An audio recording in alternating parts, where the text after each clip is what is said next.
Out on a lonely cliff, the lighthouse stands alone, battered by wind and waves, with no one living within 5 miles, except 2 people. A man pushing 40 does the only job this place demands, keeping the light alive, and a boy, 10 years old, doesn't speak, doesn't go to school. No one's seen him smile. 5 years ago, his mother vanished in a storm, swallowed by the sea, her body never found. Since that day, the boy hasn't said a word. No screams, no tears, no calls for Mum, just silence. But every night, as his uncle checks the lighthouse's rhythm by the window, the boy sits a few steps away, head against the glass, and starts to tap. Not random, it's deliberately a strange rhythm, like he's answering a song no one else hears. With his fingers, a stick. Sometimes a pebble from the yard. The uncle doesn't stop him, doesn't ask. He just waits until the tapping stops. Then they sleep. That's been their life for years. Until one night, something shifts. The tapping starts as usual, slow, steady, but halfway through it falters, then speeds up. The boy stares out at the sea, hands moving faster, eyes tense. The uncle sets his logbook down, turns to look. No waves, no storm, but it's not calm either. Something in the boy's posture makes him stand. In a place this quiet, every sound means something. And in that moment he knows the boy isn't tapping alone anymore. Waves crash faintly, a slow tap echoes, then quickens, wind hums through the glass. The next morning, fog blankets the island, the seas, a heavy grey blurring into the horizon. A small ferry docks at Stormhaven's North Pier, carrying just 3 people. A driver, an old woman and a stranger, with her hair tied high, hauling 2 crates of gear and a heavy backpack. Her name's Lena Marine. Biologist from Boston. Not a tourist. She's got research permits, funding, and an invite from the local government, but that doesn't mean she's welcome. The pier's empty. Just one town worker in an old electric cart to drive her to the boarding house. No small talk, no offers to help. As the cart rattles through the town centre, if you can call a few damp wooden buildings, a centre, Lena notices something. A group of folks outside Grimes' fishing net shop. Every head turns as the cart passes, not hostile, not exactly, but the kind of look that says outsider, and we're not thrilled. Lena's seen this before. She's worked in Alaska, Greenland ice stations, even lived on a research boat off Norway cold shoulders. Don't faze her. But Stormhaven feels different. Not the weather, the vibe shed say later. It was like stepping into a place with its own unwritten rules. No guidebook, no one spells it out, but everyone follows them. The lighthouse keeper's one of them, Elias. He doesn't come to greet her. She knows his name from the files. That afternoon, when she's escorted to the lighthouse to ask permission to set up a sound recorder near the reefs, he's the one who opens the door. No handshake. No invite inside. He just looks her in the eye, gives a slight nod and says 3 words. Don't stir things up, then shuts the door. That afternoon, Lena heads to the island's west cliff. She sets up a makeshift tent 200 yards from the rocks where the waves aren't too rough to drop an underwater mic into the sea. She's done this dozens of times in other waters, but here folks stare like she's messing with something sacred. She shrugs it off. For now, as she hooks the mic to her portable receiver, she hears soft footsteps behind her. She turns. Nothing. Then seconds later, a boy appears at the cliff's edge. Skinny dark hair, wearing an oversized canvas jacket. No greeting, no smile. Just standing there clutching a thin sketchbook. Lena guesses it's Leo, the lighthouse keeper's mute nephew. She doesn't approach or try to talk. Years working with sensitive kids taught her to let things be. She keeps setting up, glancing at him now and then. Leo doesn't leave. When she finishes rigging the mic and tests the recorder, a strange sound comes through, low, not waves, not wails. a slow pulsing hum like the breath of something massive deep below. She checks again, no glitch, it's real. She looks toward the cliff to mark the coordinates, but Leo's gone. His sketchbook lies at the edge. She hesitates, then picks it up and flips it open. Not random doodles, detailed sketches, almost scientific, of humpback whales with curving lines like wave patterns, but one page near the end stops her cold. A hand-drawn diagram like a sonar wave, eerily close to the data she just recorded. No one else has seen her readings. Definitely not a kid who doesn't speak, cut off from the world. Lena sinks onto the grass, sketchbook in hand, staring at the sea. Waves crash. Wind howls. But in her mind, everything's shifted. This isn't just a traumatized boy, not just a lonely lighthouse, not just another research gig. Something's happening here, something she doesn't understand yet, but one thing's clear. This boy hears something adults can't, and now she wants to hear it too. Whatever it is. 3 days in, and the fishing nets are empty. Every morning, small boats head out. Every evening, they return with empty ice chests, bait untouched and heavy glares. Stormhaven lives off the sea. No fish, no money. No money winters, colder than the north wind. Folks start to notice, and they're quick to point fingers. Things changed the moment that woman from the mainland showed up. Lena with her clicking machines underwater. That afternoon in Grimes, fishing net shop, the head of the fishing guild. The air's thick as a storm's brewing. A group of fishermen huddle around an old wooden table, torn nets piled high. Grimes stands in the middle, holding a handwritten log of the past weeks. Trips, results, 0. He doesn't yell, just points at the paper voice. Steady. Before she dropped that thing in the bay, we had fish. Now nothing. What's left to say? Matt, a young fisherman, pipes up. I went farther down south. Waters, murky, colder than it should be. Nets caught trash. Not a single herring. No one argues. No one needs to. Lena walks in right then, backpack slung over her shoulder, planning to ask about a new anchor point near the rocks. Every eye turns to her. Not angry, not outright hostile, but the kind of look that makes you want to turn and walk away. Grimes stares her down. What are you doing with that machine, Lena? Research or wrecking our livelihood? She doesn't flinch. Her voice is calm, firm.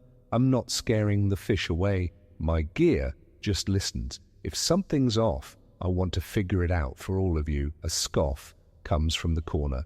Matt steps forward, pointing toward the sea.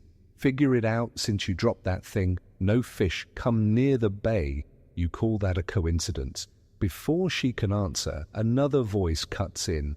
Just pull it out. Simple as that.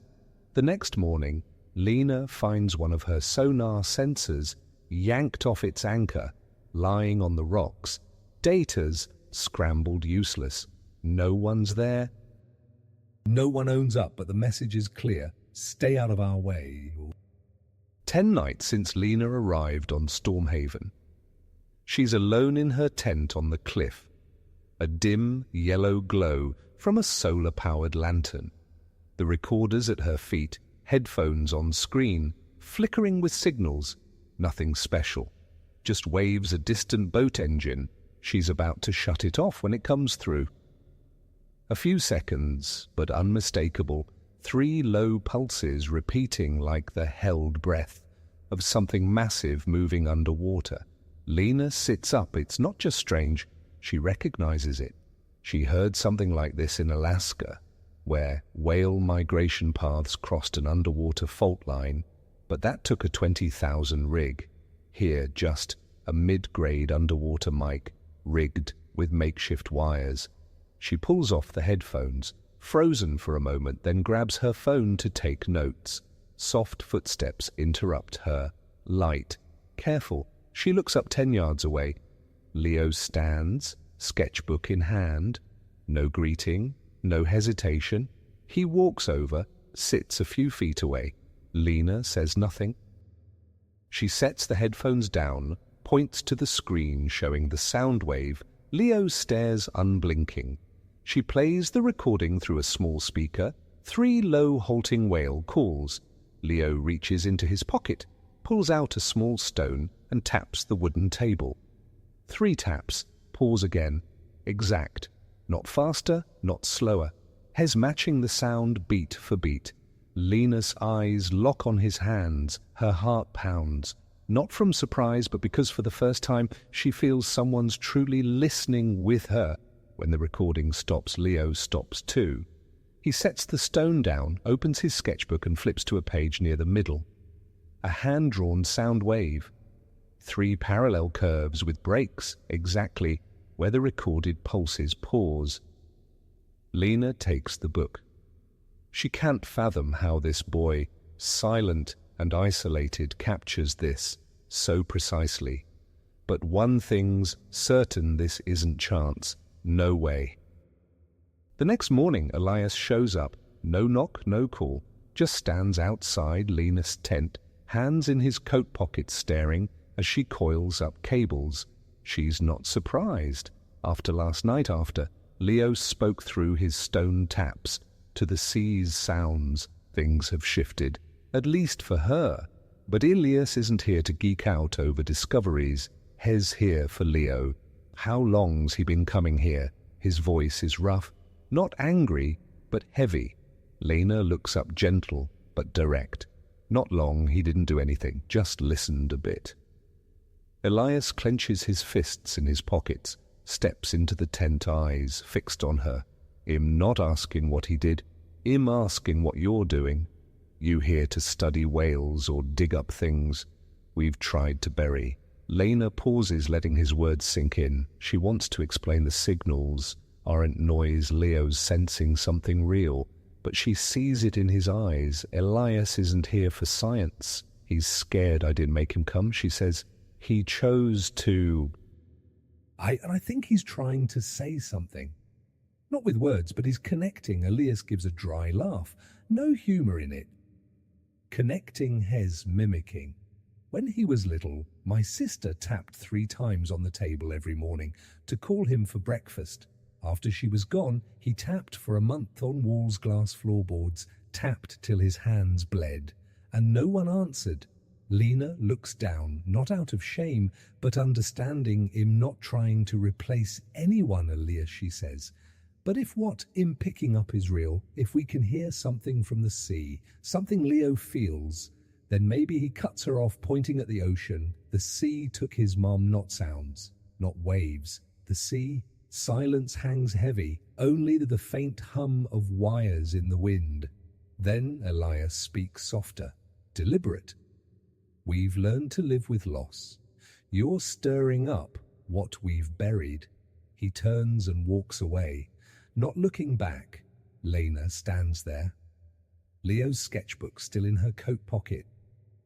She's not angry, not surprised, but for the first time since arriving, she realizes she's wading into waters deeper than her gear can measure. Footsteps fade, wind sweeps through the tent.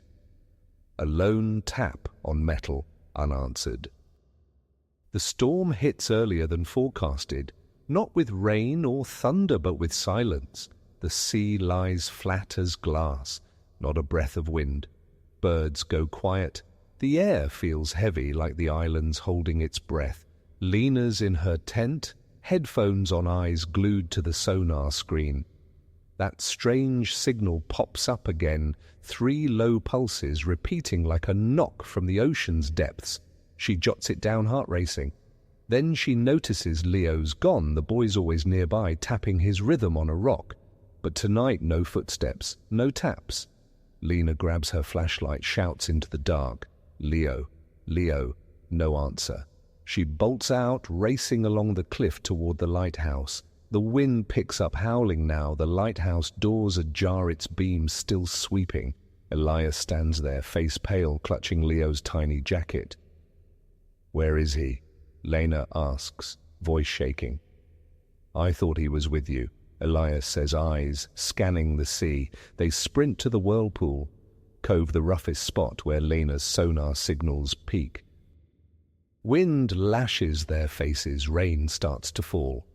Lena flips on her handheld device, tweaks the frequency.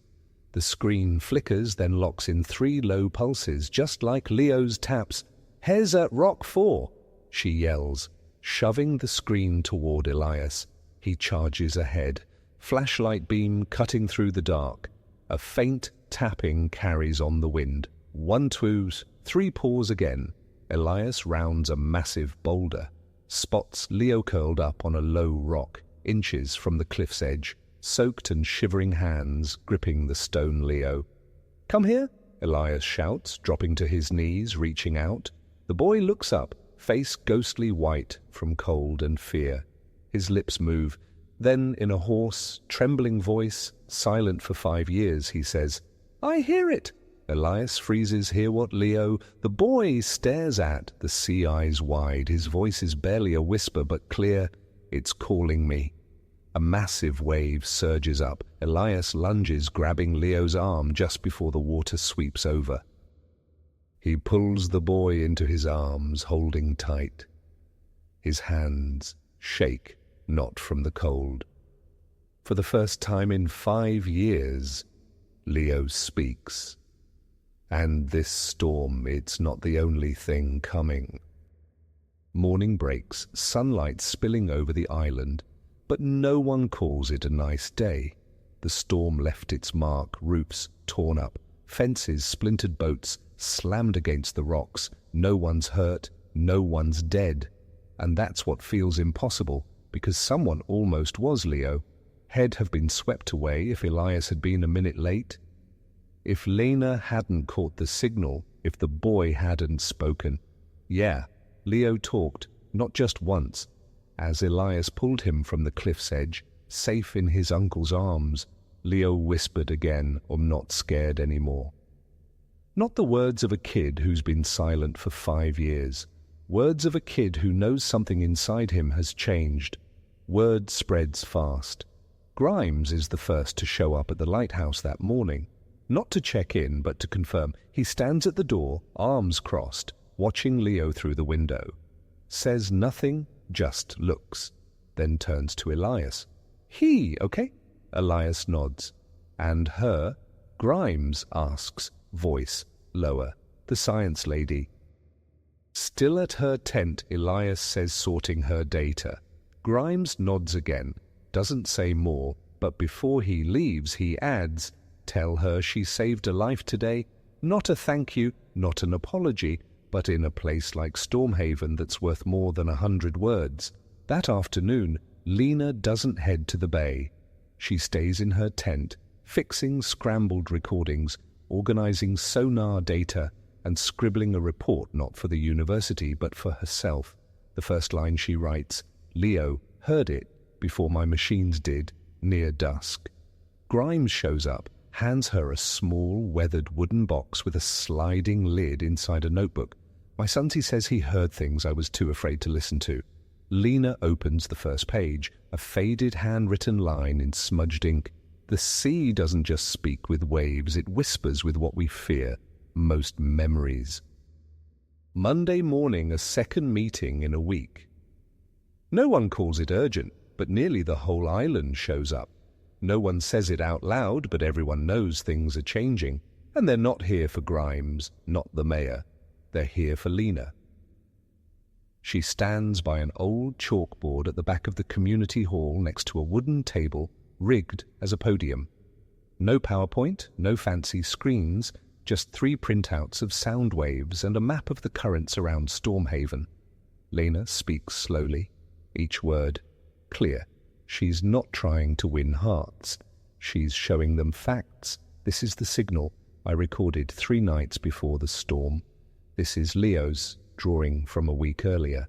And this is where I placed the sensorite where the currents spiked that night. She turns the map pointing to a purple spiral, looping like a whirlpool. Whales use sonar to navigate and communicate. But shifts like deep cold currents or underwater quake scan distort their sounds. She pauses, then says, From what I've got, the whale's around. Stormhaven changed their frequency 48 hours before the storm. The strange sounds E and Leo heard might be nature's early, warning the room stays quiet.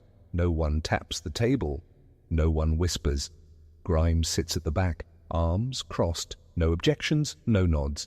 Just listening. Lena goes on. If we keep collecting data from stable wave zones, we could build an early warning system, not just for storms, but for fish, migrations, current shifts, even seabed changes. She doesn't promise miracles, doesn't beg for buy-in, but what grabs them isn't her words. It's Leo standing by his uncle, holding a drawing.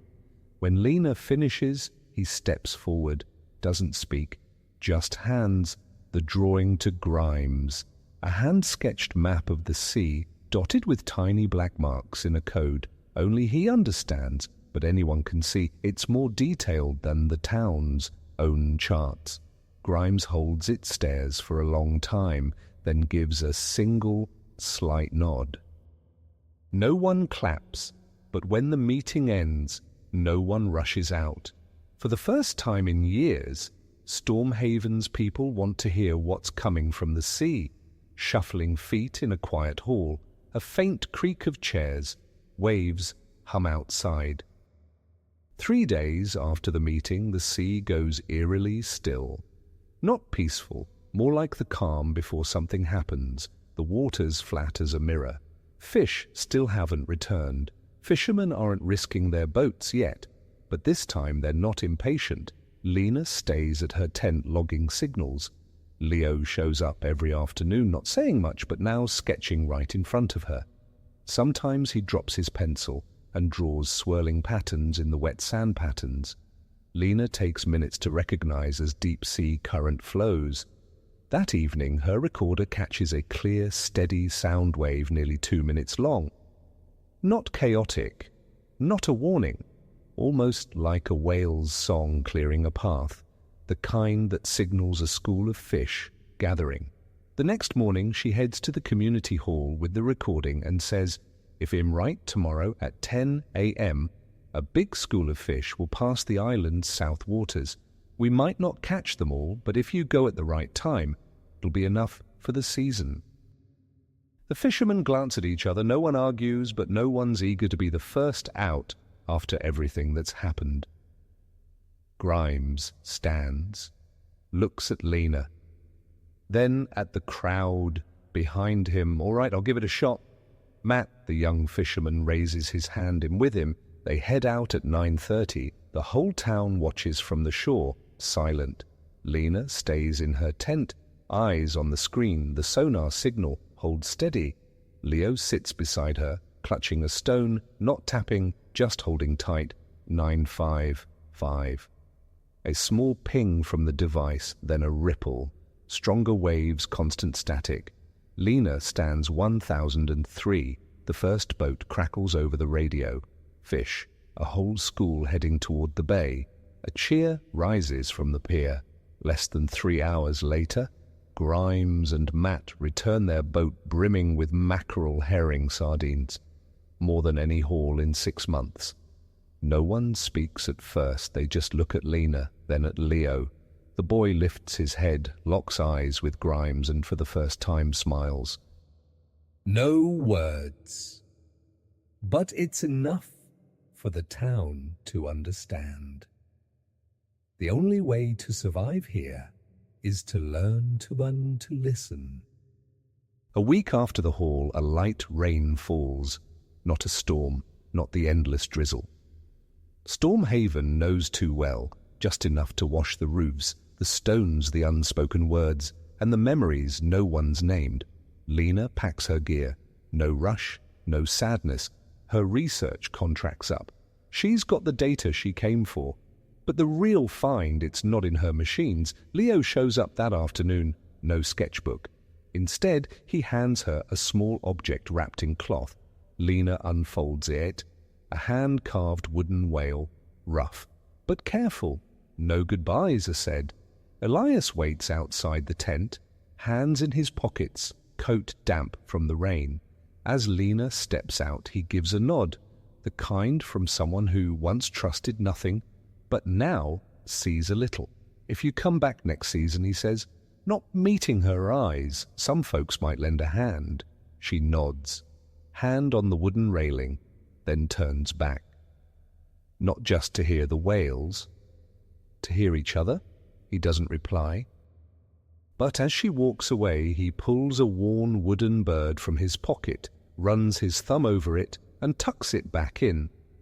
On the ferry out, Lena sits by the window.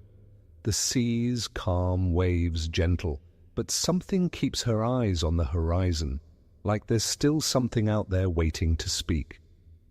She slips on her headphones, plays the recording.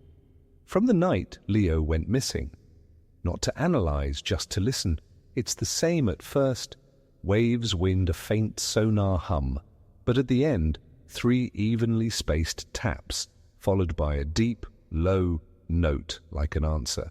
She's not sure what it is, an echo maybe, her imagination, but she smiles not for a breakthrough but for something simpler. She knows she listened to what mattered. A month later, Thorn's Light gets a new sonar antenna. A small sign goes up at the gate. Stormhaven Sea. Listening station, run by the community. Waves roll softly. A faint sonar ping. Rain patters on the ferry window. Winter comes late to Stormhaven. The sea stays cold but not distant anymore. It's like the sigh of someone weary but still wanting to be heard. The townsfolk get used to the sonar gear. No one calls it a noisy machine anymore. They call it the sea's ear. Matt, the young fisherman, runs it every morning, logging sounds, jotting notes, passing them to a 3-person team. One's Grimes' wife. Grimes doesn't talk much, but every afternoon he walks to the lighthouse, stands by the sea, and gives Elias a quiet nod. If Leo's there, sketching on the cliff. Leo speaks now, not a lot, not fast, but enough to share what he heard when he was silent.